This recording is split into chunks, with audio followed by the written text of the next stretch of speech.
Okay, I have hope. Maybe this one's just hanging on to dear life. Oh God. Why do I even bother wasting gloves?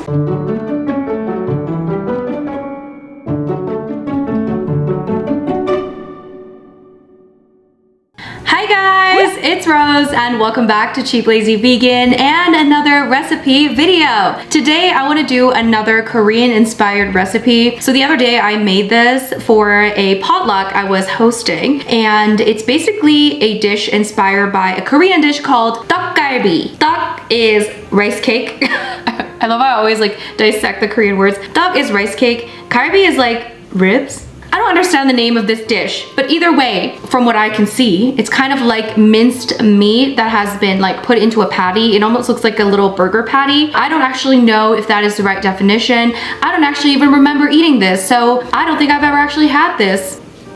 Okay? But it's something inspired by it. So basically we're making small little Korean tasting patties that are meaty and delicious, and I think they turned out really deliciously. I think they turned out really great, and I very much enjoyed them, and I definitely want to make them again. So here we are, we're gonna make them again. It's basically going to be Korean style meaty patties, okay? So hopefully they are delicious. I hope you guys try this out. I'm kind of changing up the recipe again. I always do this. I've made these twice already, and each time I've made them slightly differently. Let's see how it goes.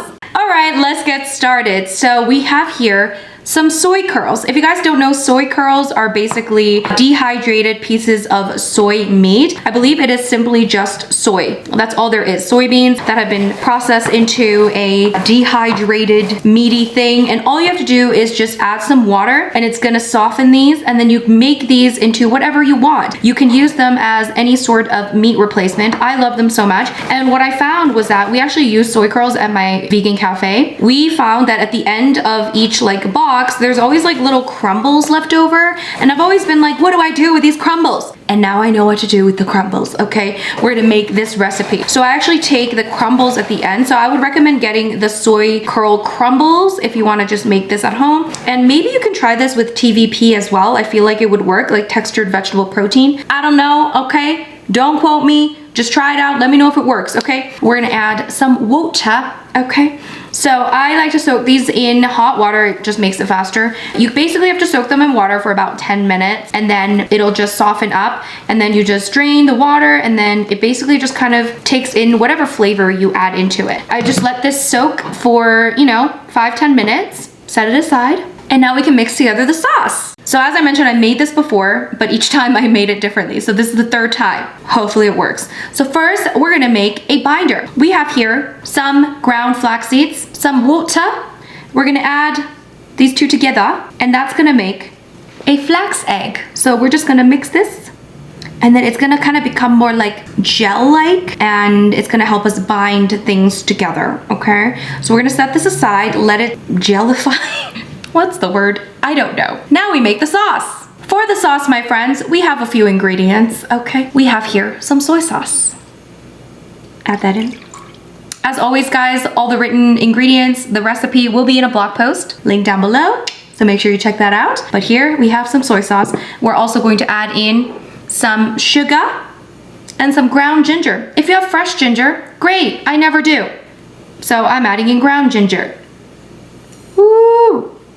Sugar, ground ginger. We also have here some toasted sesame oil. Yummy. We have here some rice syrup. You can use rice syrup. You can also just use maple syrup or agave nectar, whatever you have. We're gonna use rice syrup. It's very thick. If you can find it, you can use this. I bought mine at the Korean supermarket. It was brown rice syrup, I believe. Okay, next we have some minced garlic. We're gonna add that in.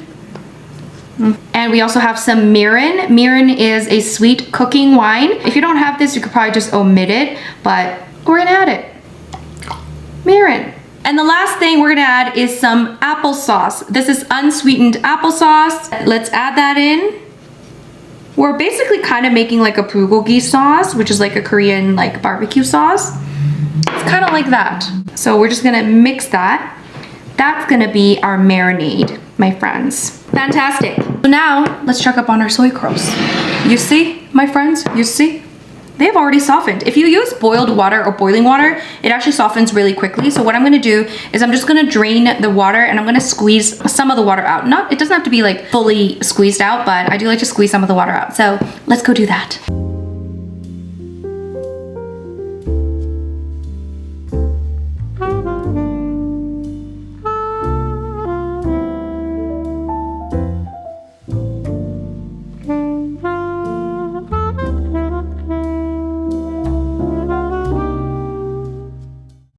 So we've squeezed some of the water out, we've drained it. Now I'm gonna add it into a large mixing bowl. As you can see here, it's like a very soft now compared to before. And now we just pour in that sauce. I just like to use my hands, you know? So I got some gloves on. Ooh, it feels weird. Feels interesting. Okay, so now we've mixed in that delicious sauce. And what we're gonna do is we're gonna add in some vital wheat gluten, okay? I don't even know if this is what I should be adding, but I just figured it works as a binder. So I used it last time and I'm gonna use it again. We're gonna add that in. Woo! I didn't use the flax egg last time, so I'm kind of like, do I need it? But you know what? I made it, I'll add it. So we're adding that. So now we mix it together, okay? My biggest kind of like dilemma was how I was going to bind this together. So that's where I was like constantly changing the recipe. I was like, what's the best way to bind this together? I think the first time I used flour, a bunch of different things. And now today I'm like, okay, what do I do now? Okay, well, you know, it's kind of coming together. But what I did was, okay, so I'm gonna like see what it looks like if I kind of try to turn it into a patty. See, it kind of falls apart a little bit. So this was my solution. You can add regular flour, which is what I did, but you can also add cornstarch. I also wanted to try adding sweet rice flour, which is very starchy, but I don't have any at the moment, and cornstarch seemed to work fine. So we're gonna add in little bits of cornstarch, maybe 1 tablespoon at a time until I get to what I want, really, like to the consistency where it's kind of staying together. Okay, let me get a tablespoon. All right, so I'm gonna start by adding in, let's add in 2 tablespoons of cornstarch. Last time I ended up adding in quite a bit, so let's see.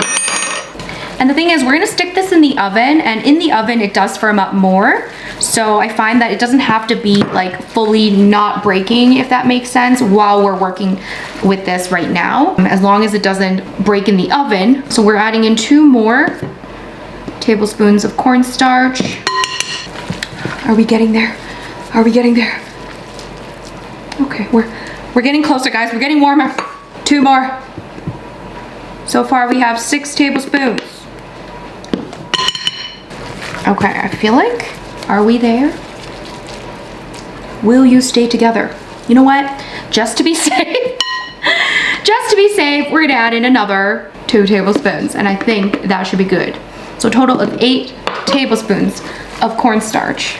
And I actually have the oven preheating to 375 degrees Fahrenheit, and now we can put this onto a baking sheet. All right, so now what we can do is we want to shape these into small patties. I mean, obviously you can shape them into whatever size you want. I'm going to keep them relatively small, and then just kind of squeeze out. If there's like excess water, you can kind of squeeze that out a little bit, and then just kind of put it together. I don't know why I'm only using a glove on one hand, but here you go. So as you can see, it's kind of like, it kind of falls apart, but it still kind of stays together. And then in the oven, it kind of firms it up more. And we do another step after this. This isn't really a lazy recipe, but you can make this in bulk and eat it throughout, you know, the week and stuff, and keep it in the freezer. I feel like this is something that, yeah, you can just, you know, take out and eat, make a bunch at once.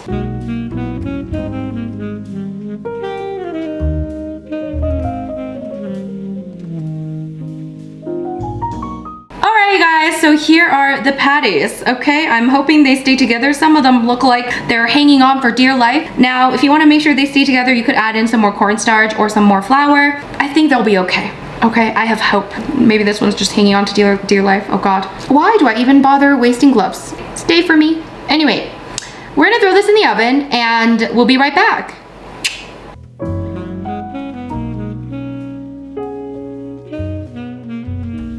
All right, you guys, so while your patties are in the oven, you can make yourself another little sauce. This is gonna give it a lot more flavor afterwards, okay? I know, it's a long process, I promise. Well, I don't promise because I haven't actually tried it this way, but I think it'll be worth it, okay? So for the sauce, we're gonna use very similar ingredients, okay? We have here some soy sauce, the rice syrup. Again, you can use maple syrup if you want, or agave nectar, whatever you want. And then we have mirin again. And now we have some garlic powder. And then we just mix it. Basically what we're gonna do now is we're gonna wait for the patties to finish in the oven, and then we pan fry it. All right, friends, I grabbed a whisk because this was getting clumpy, okay? And it's still clumpy. All right, great. So there's our little like sauce, extra sauce slash glaze, if you will. Basically what we want to do is once the patties are done in the oven, we're gonna actually pan fry them, and then we're gonna add more of the sauce on the patties, and that's gonna make it taste so good. All right, I'll see you in a bit. All right, you guys, so now we've taken these little patties out of the oven. As you can see, they stuck together, my friends. They are not broken. Hallelujah, praise Jesus. So now what we do is on a pan, I'm heating this up. I'm gonna add some oil. I like to be kind of generous with the oil with this one. Okay, this is not a health recipe. This is a tasty, delicious recipe. And then we basically throw these patties on here, like so. Okay. All right, let's try to fit more in here. Okay, but while it's cooking up, remember that glaze we made earlier? I just take a small spoonful and I just add a little bit on top of each little patty. That's gonna add a lot more flavor and deliciousness. Add a small amount for now. Okay, so I like to cook it a little bit and then we can flip it over, cook it a little more, and that's it.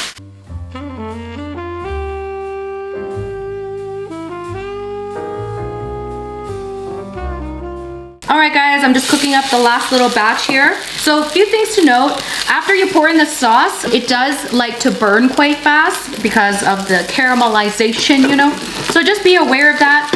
You can add the sauce a little bit later, but yeah, that's something that sometimes happens. So like some parts might be a little charred, you know? It might get a little charred, but that's okay. Just keep an eye on it. Don't like leave it sitting. Just make sure you keep flipping. That's what I usually do. I think it's the perfect amount of sauce I made actually. But yeah, these are really delicious. Oh my God, I can't wait for you to try them. All right, let me cook these up and I'll see you in a bit. All right, you guys, look. Oh, this is the messy plate. We put that away. Here is the nice plate. Yes, oh my Lord. It worked, yes, okay? So just make sure you don't burn it because it burns very easily. Just flip it, you know, often. So now, simply, all you have to do is add, well, you don't have to do this part. You can just eat it like this, honestly.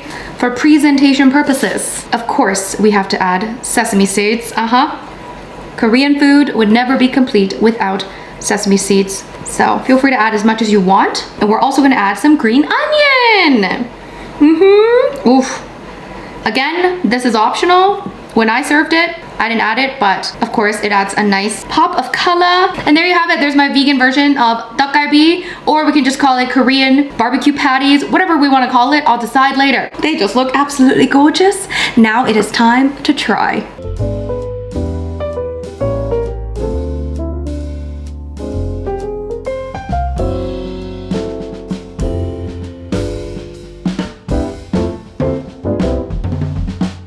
Alright, you guys, time to try these beautiful patties. Ooh, I am so excited. I mean, I've been eating these all week, but I have not gotten sick of them yet. These are so good, okay? They are meaty, but nice and chewy. I think it's called Tteokgalbi because tteok means rice cake, and in Korea, rice cakes are really chewy and sticky. So I think that's why it's called Tteokgalbi. I could be totally wrong, I'm making this up. But it's really nice and meaty, really flavorful. Nice and sweet, savory. This goes so well with rice. Definitely try this out. This is so good. You can freeze these, cook them up later, and I honestly think you can probably fool some people into thinking this is meat. I know. Definitely try this out, you guys. Alright guys, so that is it for my Tteokgalbi recipe, vegan style. I hope you found this helpful. I really hope you try this out. This is so delicious. As always, the written recipe will be in a blog post linked down below, so make sure you check that out. If you do try out the recipe and if you love it, make sure you give me a little 5-star review on the blog post. That helps me a lot. And of course, give this video a big thumbs up. And if you're new here, don't forget to subscribe. And I'm also going to have a playlist linked down below with more Korean vegan recipes, so make sure you check that out. And I'll see you guys in my next video. Bye!